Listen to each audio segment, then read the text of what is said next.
Welcome, welcome, welcome.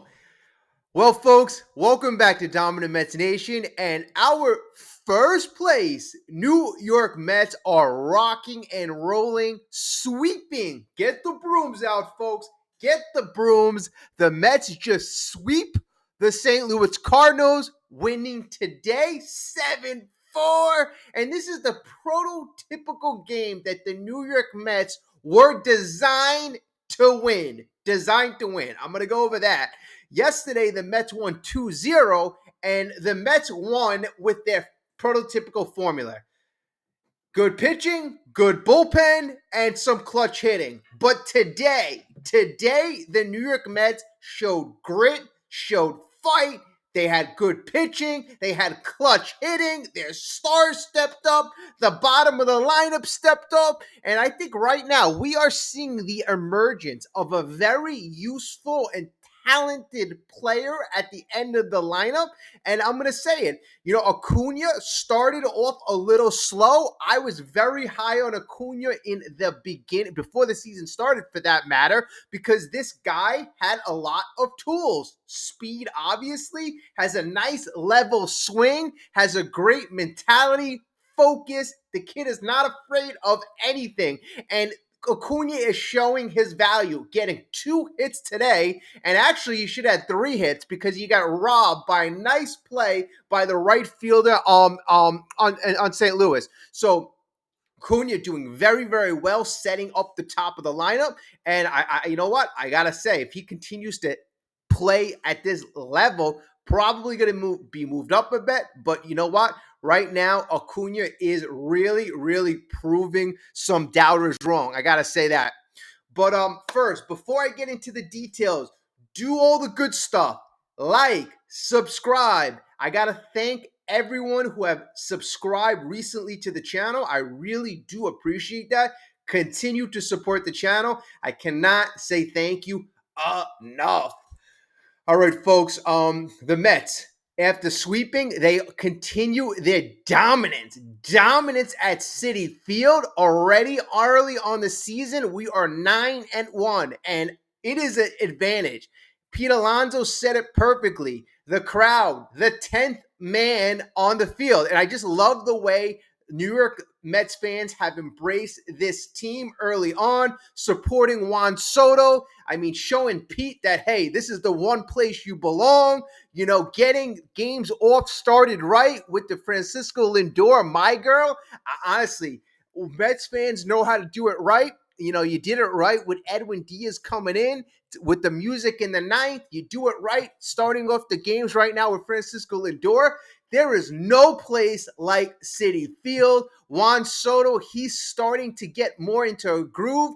I said Juan Soto, we're winning despite him hitting at that elite level. But still, Juan Soto is finding ways to get it done. Today, 2 hits, 3 RBIs, still not elevating and driving the ball like he should, but he is finding ways to get the job done. That is what good hitters do. The Mets win this game. That is what good teams do. And Pete Alonso, he continues his hot play, getting another hit, getting another RBI. He's batting .346 on the season. Nimmo jumping into the action. But, just the structure of the game. So Clay Holmes today was on the mound. And, I'm liking the way the rotation is setting up with Kodai Senga dominating. Kodai Senga, one of the best pitchers in all of baseball. You got to say yesterday, his ghost fork just kind of shows you that is one of the top pitchers in all of baseball. All of baseball. I mean, you list the top 5 pitchers in all of baseball. Kodai Senga has to be in the top 5, and that ghost fork maybe in the top 3. That pitch is beyond freaking nasty. Ask Gorman of the St. Louis Cardinals, who literally swung at that pitch like 6 consecutive times if you put his at-bats together. I mean, that pitch was dancing. Now, Holmes, you have him pitching, and he's got like similar, that kick change is a nice weapon as well. And you see that kick change darting away and down, especially to the left-handed hitter. It's such a nice weapon, and him coupling that with that sinker, the sinker is a little faster and it goes down. I mean, coming out of the same arm release, this is what is helping Holmes take his game to the next level. He's showing control. This game, you wanted to see him get out of the fifth inning. That was extremely important for Holmes to get out of the fifth inning. He ends up going six, right? He gives up a run in the sixth inning, and at that point, the Mets are already up 3-0. They're already up 3-0. And it did go back and forth after that. But I got to say, you have to be very happy because at the end of the day, you see a guy like Holmes getting more stamina, becoming that complete type of pitcher. People were wondering, oh, is he going to be just a 4.5 game inning pitcher? No, the guy has to build himself up. He was a reliever the last 5 years. Freaking relax. I mean, getting back to the rotation, him behind Kodai Senga, you're having a nice top of the rotation. Remember Sean Manaea? Remember him? He's going to come back, probably going to take Canning's spot in the rotation, and you're going to have a nice rotation. You're going to have at the top, you're going to have Senga. You're going to have, obviously, Holmes. You're going to have Manaea. You're going to have Peterson in the fourth spot in the rotation, and Mr. McGill. Yes, Mr. McGill deserves a spot in the rotation. So the Mets are looking good from a starting rotations point. And again, Holmes going into the sixth inning, showing that he is getting length out of him, and that is a sight to see. All right, folks. Like I said, this game kind of had it all. Again, Lindor starts off the game with a big fly, a bomb, and you know what? He got that. It looked like a high fastball. And I said 2 weeks ago, there was one high fastball and he was in a slump, and he literally it was a line drive that he got on top of, and it was the first sign that he was getting out of this slump. It looks like Lindor's bat right now, it's up to speed, and Lindor starting the game off with a fly ball home run to right field. And again, he's hitting it in the upper deck every single time, so he is tattooing these balls, starting things off right. So that was a great thing to see. And Lindor, the clutch nature. I mean, I got to say, I'm just super, super happy about how this team looks. And to have a guy like Lindor, he just reminds me of a winning player. He reminds me of almost like a Jeter type player, but Lindor has more power. Like Lindor has 251 home runs right now. You got to figure he's going to play another 7 years. This guy is going to be the all-time home run shortstop. He's going to have the most home runs coming from the shortstop position. So that is super, super impressive. I saw somebody wrote on Twitter how he's going to be a first ballot Hall of Famer. I mean, I always said that Lindor to me is a Hall of Famer. First ballot might be jumping the gun a bit, but this guy puts up numbers every single year. How many games did he save with his glove? Yesterday, saves making that nice play on the right side of the diamond. I believe it was in the 8th inning. That was when AJ Minter tried to give the game away. Remember that, folks? I mean, I was a little upset yesterday. I didn't have a chance to do a video. I was a little upset. I'm like, Mendoza, you better not freaking blow it with Budo already in the bullpen in the bottom of the 8th. The Mets were up 2-0, and Lindor made a freaking gem of a play, crossing over from the shortstop side. He was probably 20 feet over from second base on the second base side. He gets it. I believe Brett Brady, or I forget who was playing second base yesterday, but the second baseman crosses right in front of Lindor. Lindor still makes the play, spins, throws it to first base on the money. Those are the money-winning plays. That's what makes Francisco Lindor such a special player. And then, not to mention, he's getting clutch home runs to win the game in the bottom of the ninth. Then today, starting the game off with another home run. You cannot ask for a better kind of, I would say, I still say he's the captain. I still say he's the captain. Today, he has 3 hits, 3 runs scored, drives in a run. On the early season, he is batting .271.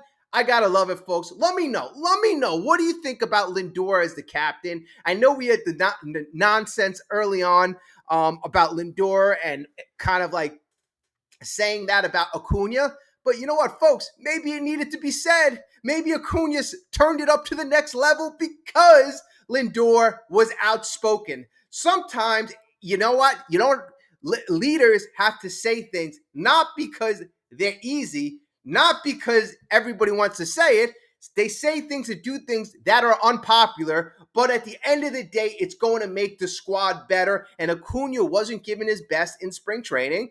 And now, the guy seems to be taking it to another level. So, you know what? I don't know. That's just my personal opinion. Obviously, everyone will feel different. But again, Francisco Lindor, great day today. Amazing. Every time the Mets needed a big clutch hit, Francisco Lindor was there to get the job done. I got to say, was there to get the job done. Then you have, the top of the lineup and quite soon, the league, this is going to be amazingly tough for the league. And I'll tell you why. Because let's just say for the time being, you're going to have a bottom of the lineup. Let's say you have McNeil batting in the ninth. And, you might have McNeil batting 6, 7. But let's just say the end of the lineup is going to be Alvarez. It's going to be Alvarez. It's going to be guys like McNeil. It's going to be guys like Acuna, right? Those guys, especially McNeil and Acuna, those guys are going to get on base. Those guys, got speed. Those guys stand a lot better chance of being on base than a guy like Jose Siri. So I'm not, crazy about Jose Siri on the hitting side, but, he's out right now. So the end of the lineup can be extremely dangerous. Now you couple that with Francisco Lindor getting hot, Juan Soto starting to get hot, Pete Alonso being one of the hottest hitters in all of baseball. And, if the Mets somehow get the middle of the lineup going, which, Nimmo, Vientos, folks, this is going to be a murderer's row. But really, nonetheless, the Mets have the ability to work the count, and the Mets have the ability to put so much damn pressure on the opposing starting pitchers. And, thus far, the Mets, team and offense, in my opinion, hasn't really jump-started. Today, was, our best performance in a couple games, but I think we are far from where we are going to eventually get to. Tyrone Taylor, he's been a lot bigger upgrade on the offensive end, and he's also made a couple great defensive plays. And talking about defensive plays, that play Nimmo made, that not game saving homer, but that play, I forgot what inning it was, but where he robbed the home run. That was a legit home run, and for Nimmo to get up there to time it and to rob that home run. Nimmo is only hitting 202, and he's not where he needs to be on the offensive end. But that is it's such a good feeling play for him to make. And if he's playing on that level in left field, Taylor, he's playing at a decent level in center field. The Mets, I think, defensively are, really underrated, especially in the outfield. You hear Juan Soto, he's not good defensively, but Juan Soto, he's really holding his own, in my opinion. He hasn't made any stupid, silly plays. Maybe he's not lightning out there. Maybe he's not going to make the diving play, but, he's solid, in my opinion. And, he's got a high IQ, so that's important to me. And I think the Mets outfield is a bit underrated. All right, so today, like I said, Lindor opened up the game with that big home run.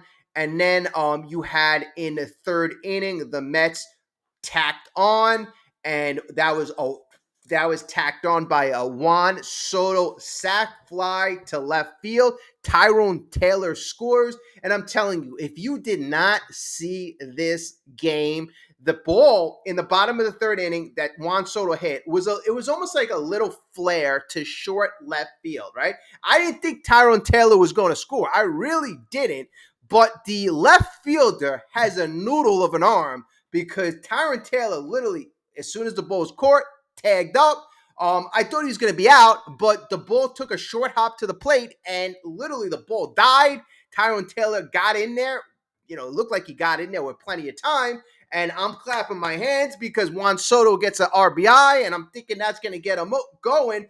But very nice aggressive play by Tyron Taylor. And those are the winning plays. Those are the winning plays. So in the third inning, if you didn't see it, it was a sac fly. I mean, not the most exciting play, but those are the winning plays.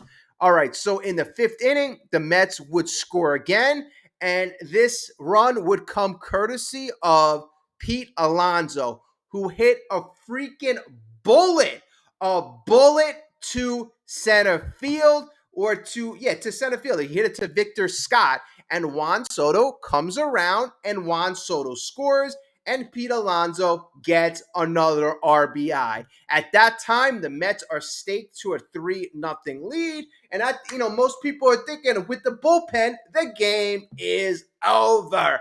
Only question is, you have Holmes still in the game. How deep can he go? So Holmes gets into the sixth inning, ends up giving up one run.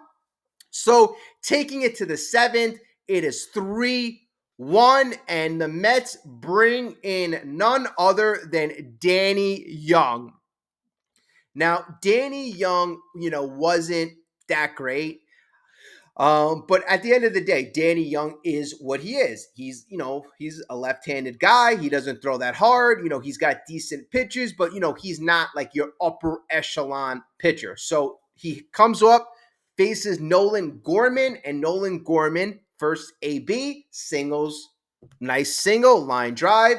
So he's on base. Next guy, he gets Pedro Pajas to strike out. So you got one out. And then next player, Luke Baker. And these are the things that kill you. Luke Baker walks. Nolan Gorman goes to second. So you got one out, two men on. Lars Nootbaar comes up, and you get a strikeout. All right, so it was a very big strikeout. So the Mets do a little bit of pitching change there. Jose Butto comes in, replaces Danny Young, and the next batter, Thomas Sajazi, he doubles on a sharp line drive to Brandon Nimmo. Nolan Gorman scores. Michael Ciani scores, and oh no, it is 3-3. And you know what? This is what shows that the Mets are good, because they did not give up. Next batter, Brendan Donovan, grounds out. Okay, seventh inning. And they did this, every time they're giving up a run, they're scoring a run. So seventh inning, they give up 2 runs in the top of the half. Bottom of the inning, Hayden Singer, he is the first guy up. He strikes out. And anytime you need to get something going, Francisco Lindor gets a single. It's a soft ground ball, but nonetheless, he gets on base. Then you got Juan Soto up with 1 man on and 1 out. Juan Soto walks. Lindor goes to second. Now you have a situation where there's a pressure. You have 2 men on, 1 out. And, these are the situations where the Mets have the ability to blow up in the game. You notice now they're starting to get runners for the beginning of the lineup. And this is when things are going to get juicy. But at this point, Phil Maton replaces Jojo Romero, and luckily for the Cardinals, Maton has been hot early on. He strikes out Pete Alonso, but this is what good teams do. You get your big guy out in a big situation. Pete Alonso strikes out. It would, obviously you're not feeling good, but Brandon Nimmo comes up. He singles on a ground ball to center field to Michael Ciani, and Lindor scores. Juan Soto to third. So the Mets jump out to another lead. They are winning 4-3. So the eighth inning comes up, and actually Jose Butto, he's in the game. He stays in the game. He pitches a very clean eighth inning. Great job. And then the Mets really tack on. They tack on in the bottom of the eighth, and it kind of made it out of range. Luis Angel Acuna, and this is what I'm talking about. He's another guy that's always in the middle of all these scoring opportunities, and Luis is doing it a lot with his legs. So he starts off the inning with a double.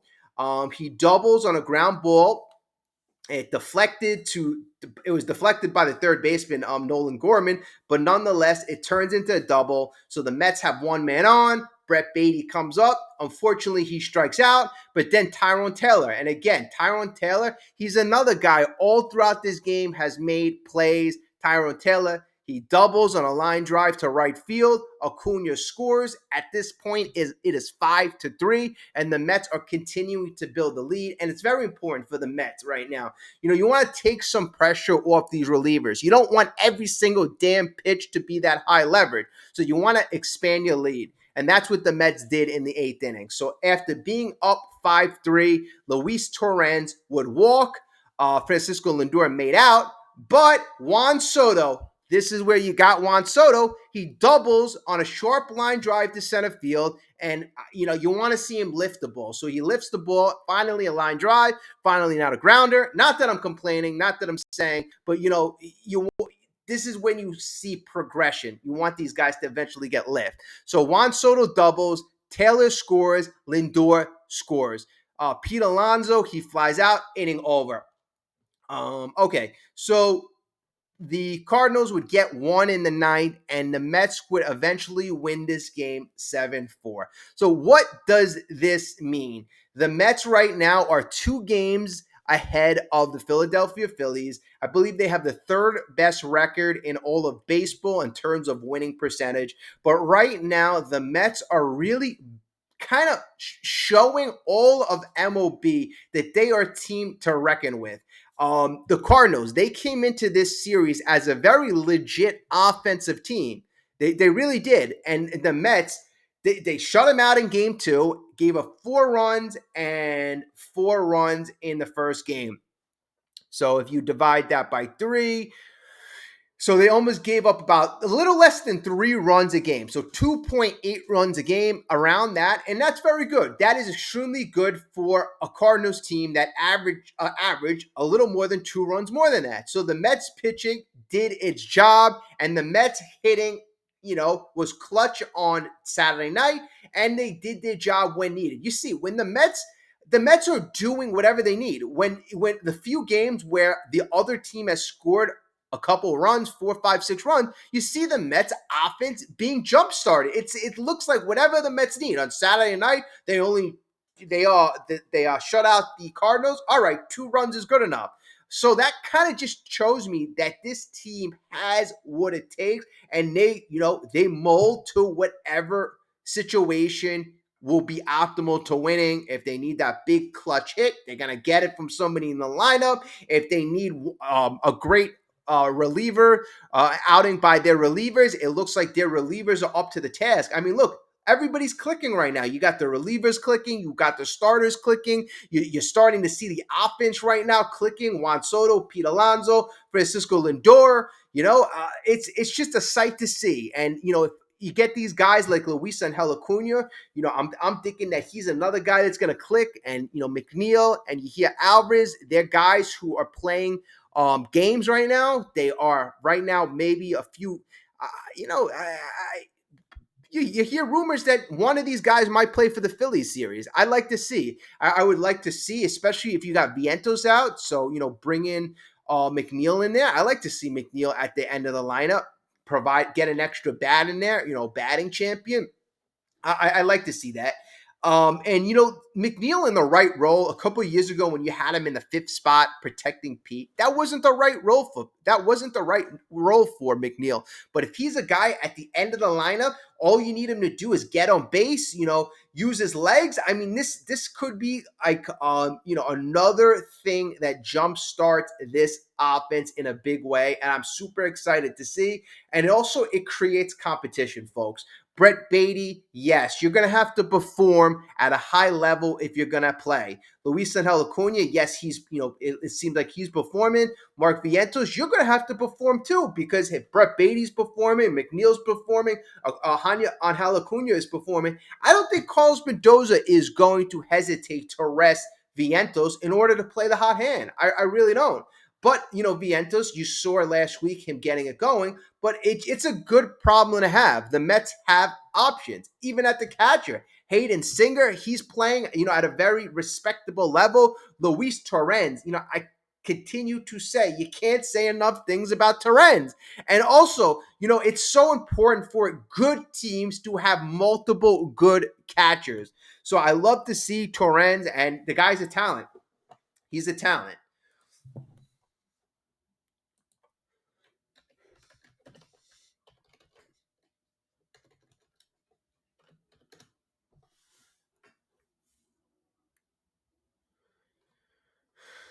I just want to see something. Luis Torrens.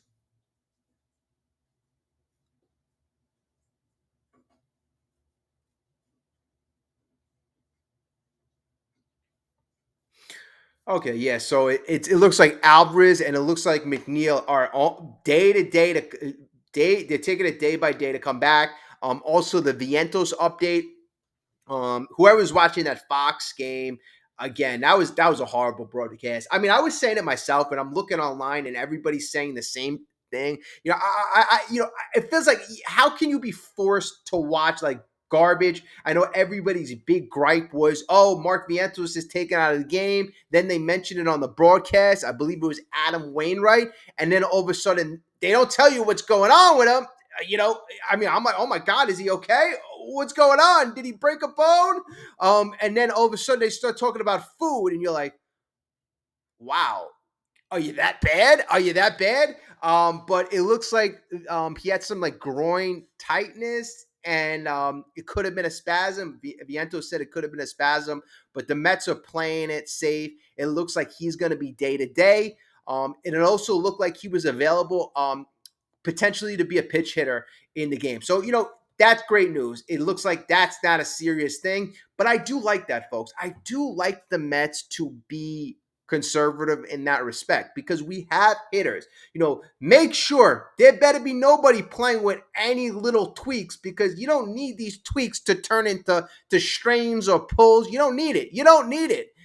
That's why I like that. We have many offensive weapons, so that was a smart move. You take Vientos out, and the Mets. You have Beatty in there, and Beatty, although not having Brett Beatty, it just seemed like he's having like better at bats in my opinion. He's looking better. He's having better swings. And maybe he's one of those guys that just gets off to a cold start. Maybe that's what it is. And maybe if you give him more time, he will get better. I'm trying to see. Hold on, Brett Beatty.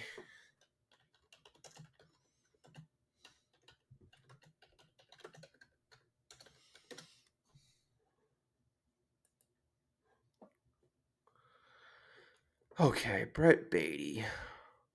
Okay, so Brett Beatty, yeah, as of late, since I would say April 12th, has had much better at bats. On April 12th, he had a 129 batting average.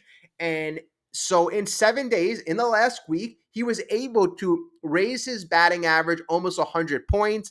On April 12th, he had one hit. April 13th, one hit.